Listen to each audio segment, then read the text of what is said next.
Hello, I'm Robert Emmett Hernan. I'm the publisher of Irish Environment, and we're here today for another of our series in conversations with Malcolm Noonan, the Mayor of Kilkenny. You're welcome, Malcolm. Thank you very much, Paul. It's good to see you again. Likewise, yes.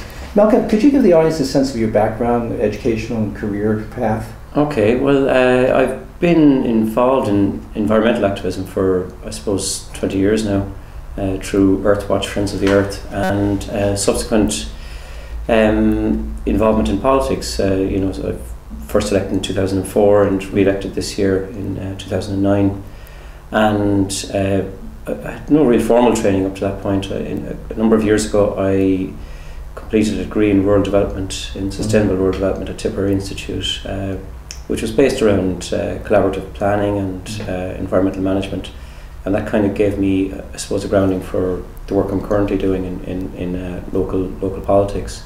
But the work previous in Friends of the Earth was local activism work on environmental justice issues, and national and local, and I had been involved at board level then as well for about 7 years with Friends of the Earth.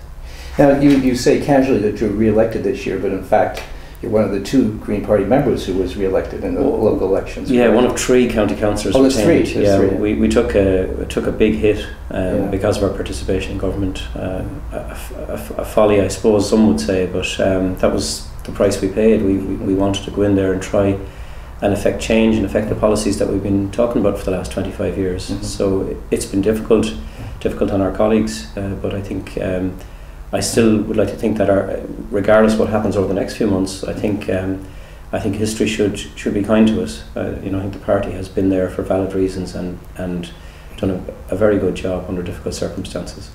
And you were elected Mayor of Kilkenny when? I was in June, following the June elections. The opportunity arose to become mayor. It's politically elected, so I've got the support of Fine Gael and Labour, which I had a good working relationship on the local council over the last 5 years, and I thought this was a good year to take it. Kilkenny's celebrating 400 years, and yes. I knew we were going to have the 4 in a row, so and it was a great year to take it. So I was delighted to have. It was a great honour, to be from Kilkenny, and we have a very big family, and it's such a proud achievement to become mayor of your own city. It really is fantastic. Now, what led you into the environmental field in the first place? I had, from a young age, I had always been interested in social justice issues and in environmental justice issues, and I think a local group had sprung up here of Earthwatch, and I got involved with them, from early 20s, and my background and interest at that time was in wildlife, in Irish wildlife. Mm-hmm. But it soon, once you educate yourself, when you're involved in activism, you get involved in so many other areas, be it through planning or through waste management. A lot of water quality issues were very strong here at the time, particularly during the 1990s. We had severe problems, and they became a kind of central plank to our environmental work here. And we had a very good group of people who were largely, it was good during the last recession because a lot of us were unemployed, and we were able to get out there and campaign and do a lot of work that really get stuck into things, and that was great. It was a very rewarding time, really good time, exciting time to be involved in environmental work. And what possessed you to go into politics? Was it natural outgrowth of that? It's a natural, I suppose, a number of my colleagues, if I look around, even the Green Party and the Labour Party to a lesser extent, would have been involved in various campaigning. The campaigning movement is kind of a natural, politics is almost a natural transition. You do become politicised because as your anger grows over certain issues, you say, well, the only way I can make inroads here is to actually get involved in the system and become part of it.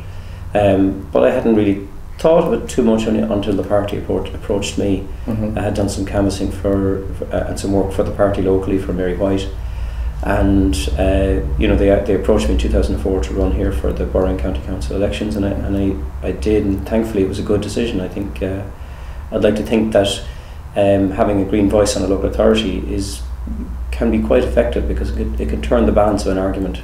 Even though you may not win that argument, it can certainly turn the balance of an argument on its head. And you were vice mayor at the I time, was, yeah, yeah, that's right, 2004 when we met first. Right. Yeah, that's right. Yeah, and that's good. It was good grounding. You know, you're literally. I mean, I did silly things. You know, you really you're thrown into this thing, and I had no experience in politics, no experience with media, but you know, you just go ahead with it, and I cringe at some of the stuff, but. You know, it's a learning process. Politics is a learning process, and I think as long as you can stay true to yourself and you can keep your integrity and be honest with people, regardless, you know, even if it's to stand in front of people and say, look, I'm not going to back you on this, and you have to have a certain degree of courage in that regard. I think people will respect you for that as well.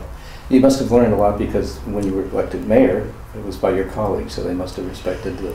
Yeah, there was some discussion that, you know, I'm going to jump ship to another political party, or, you know, it's but I think I genuinely think there was a commonality there, a genuine mutual respect among the parties. You know, I know you can't be overly idealistic about that, but I still think that, you know, I've had a good working relationship with all right across the political sphere at national and local level, and I think that does resonate with people. I think it does.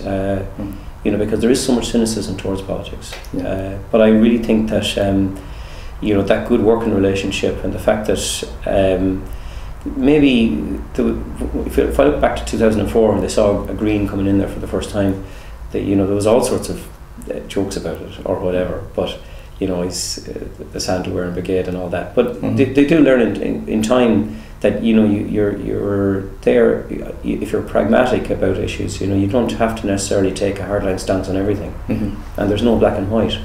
You know, I found this in the area of rural housing. I would have been very anti-rural housing pre-2004 because I felt it was destroying the countryside. But when you meet clients come to you looking for planning permission and they genuinely want to set up a home for themselves, you get a different picture of it. You know, and it's and it can be done. And, you know, added to that, in the last number of years, I was able to bring forward policy in the council on rural housing design guidelines.